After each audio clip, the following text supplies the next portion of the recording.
జెడ్పీటీసీలు, మాజీ ఎంపీపీలు, సర్పంచులు, ఎంపీటీసీలు, సీనియర్ నాయకులు, కౌన్సిలర్లు అందరికీ కూడా పేరు పేరున నమస్కారం తెలియజేసుకుంటూ సోదరి అందరికీ కూడా పేరు పేరున నమస్కారం తెలియజేస్తా ఉన్నాను.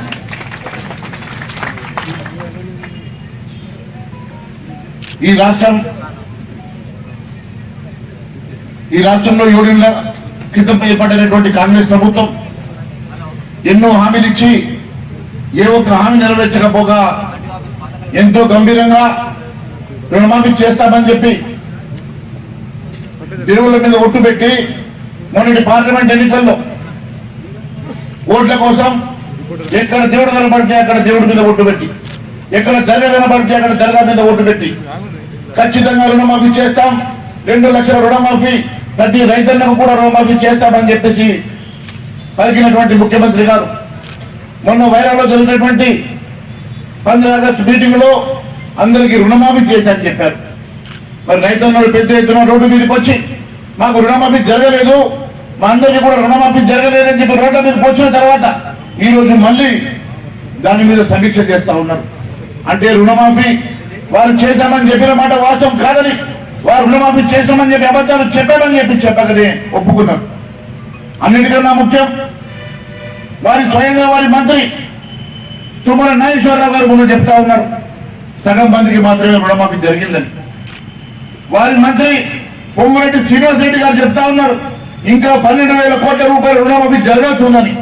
అంటే వారి సహజ మంత్రులు ఈ రోజు రుణమాఫీ జరగలేదని చెప్తా ఉంటే ఒకవైపు ముఖ్యమంత్రి గారు రుణమాఫీ జరిగిందని చెప్పి దేవుళ్ళ మీద ఒట్టు పెడుతున్నాం.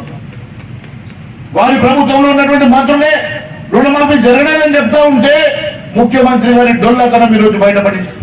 ముఖ్యమంత్రి గారు వాస్తవాలు మాట్లాడతలేరు, అబద్ధపు మాటలు మాట్లాడుతూ ఉన్నారని చెప్పి వారి మంత్రులే చెప్పకనే చెప్పినట్టుగా తెలుస్తున్నది.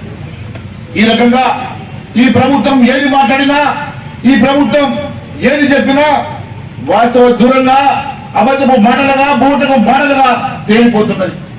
ఈరోజు ఏ రైతులనైతే దినము రాత్రి కష్టపడి రాత్రులక పగలనక వాళ్ళకు భయపడక, ఎండకు భయపడక, తేళ్లకు భయపడక, పావులకు భయపడక దినము రాత్రి కష్టపడి పండించే రైతులను కూడా మోసం చేసేటువంటి ప్రభుత్వం మనుగడ సాగదని చెప్పి నేను తెలియజేస్తా ఉన్నాను. అబద్ధాల బూటకపు మాటల మీద, అబద్ధాల మాటల పురాతల మీద ఏర్పడినటువంటి ప్రభుత్వం ఎన్నో హామీలు ఇచ్చి ఒక్క హామీ కూడా నెరవేర్చని ప్రభుత్వం మళ్ళీ రైతులకు మోసం చేయడానికి ఈ రోజు రైతులనే కాదు దేవుళ్ళను కూడా మోసం చేసింది. ఎక్కడ దేవుడు కనబడితే అక్కడ, ఎక్కడ ఏ ఊరికి పోతే ఆ ఊరు దేవుళ్ళ మీద ఒట్టు పెట్టేటువంటి ముఖ్యమంత్రి గారు ఈ రోజు రైతులతో సహా దేవుళ్ళను కూడా మోసం చేసిండు.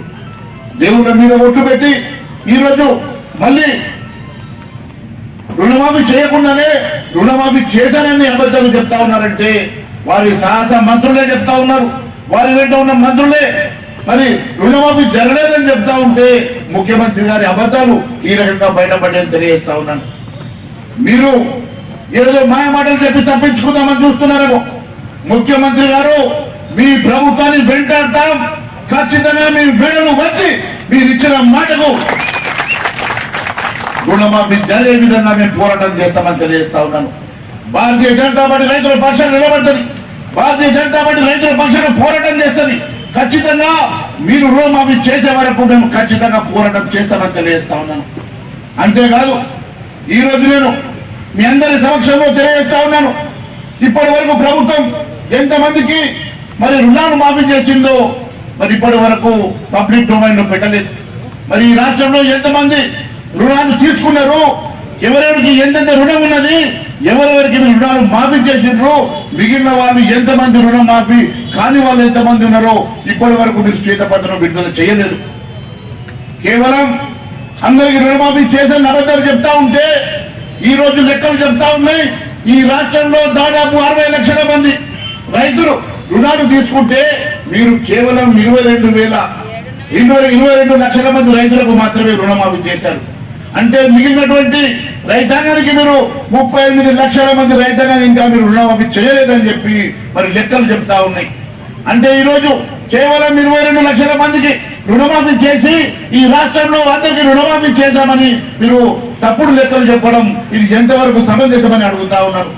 మరి కేవలం ఆధార్ కార్డులో లేకుంటే రేషన్ కార్డులో అడ్డం పెట్టుకొని రుణాలు మాఫీ చేస్తామంటే గత ఎన్ని సంవత్సరాల నుంచి కొత్త రేషన్ కార్డు ఇవ్వలేదో మీకు తెలుసు. మరి కొత్తగా రేషన్ కార్డు ఇవ్వకుండా, కొత్తగా రేషన్ కార్డులు డివైడ్ కాకుండా, ఇంట్లో పిల్లలు వేరుపడ్డ తర్వాత వాళ్ళకి కొత్త రేషన్ కార్డు రాకుండా ఏ రకంగా ఇది రుణమాఫీ జరుగుతుందని చెప్పి నేను అడుగుతున్నా. అంటే ఏదో ఒక కండిషన్ పెట్టి మీరు రుణాలను తప్పించుకోవాలని చూస్తుంటే ఎట్టి పరిస్థితుల్లో మేము ఊరుకునే సమస్య లేదు. మాటల మీద మీరు ఎన్నికలకు వెళ్ళి ప్రజల ఓట్లు దండుకున్నారో ఆ సమాజానికి మీరు ఖచ్చితంగా మరి క్షమాపణ చెప్పాలని చెప్పి మేము డిమాండ్ చేస్తా ఉన్నాం. మీరు రుణమాఫీ చేయండి, లేదా బహిరంగ క్షమాపణ చెప్పి మీ వల్ల కాదు అని చెప్పి రాజీనామా చేయమని చెప్పి మేము డిమాండ్ చేస్తా ఉన్నాం. ఈరోజు అమాయకమైన రైతులు, కేవలం పంటలు నమ్ముకొని, భూమిని నమ్ముకొని కష్టపడేటువంటి రైతులు ఈ రోజు ఎంతో కష్టపడి వారు రూపాయి జమ చేసుకొని మరి కట్టేటువంటి ఈ రుణాలకి మాఫీ చేస్తామని మీరే చెప్పారు. మరి కొంతమందికి మాఫీ చేసి మరి కొంతమందికి మాఫీ చేయకుంటే ఇది ఎంతవరకు సమంజసమో ఒకసారి తెలియజేయాల్సిన అవసరం ఉన్నది. నేను ఒకటి డిమాండ్ చేస్తా ఉన్నాను. ఎట్టి పరిస్థితుల్లో ఈ రాష్ట్రంలో మీరు ఎంతమంది రుణాలు తీసుకున్నారో, ఎంతమందికి రుణం మాఫీ జరిగిందో, ఎంతమందికి రుణం మాఫీ జరగలేదో శ్వేతపత్రం విడుదల చేయాలని ఒకటి డిమాండ్ చేస్తా ఉన్నాం.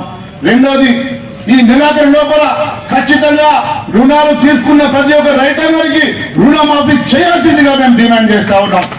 లేని పక్షంలో భారతీయ జనతా పార్టీ తరఫున ఈ నెలాఖరు లోపల మీరు రుణమాఫీ చేయకుంటే బీజేపీ నాయకుడిగా నేను ఖచ్చితంగా నిరాహార దీక్ష చేస్తారని కూడా సభాముఖంగా తెలియజేస్తా ఉన్నాను.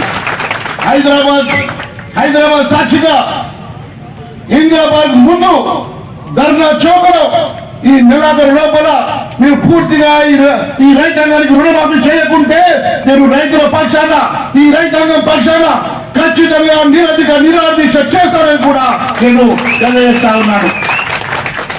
భారతీయ జనతా పార్టీ రైతుల పక్షాన్ని నిలబడుతుంది. భారతీయ జనతా పార్టీ రైతాంగం అండగా ఉంటది.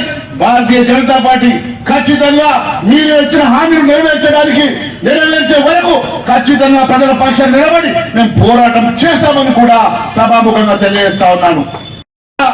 మనందరం కలిసి కట్టుగా ఉండాల్సిన సమయం వచ్చింది. ఏదో ఒక రకంగా ఈ మమ్మల్ని డివైడ్ చేసే పరిస్థితి చేస్తా ఉన్నారు. ఎట్టి పరిస్థితుల్లో మనకు న్యాయం జరగాలన్నా, అందరికి రుణ విముక్తులు జరగాలన్నా అందరం కలిసి కట్టుగా ఒకటిగా ఉండి అందరం కలిసి ఈ ప్రభుత్వం మీద పోరాటం చేద్దామని కూడా పిలిపిస్తున్నా. మిత్రులారా, కేవలం మూడకు మాట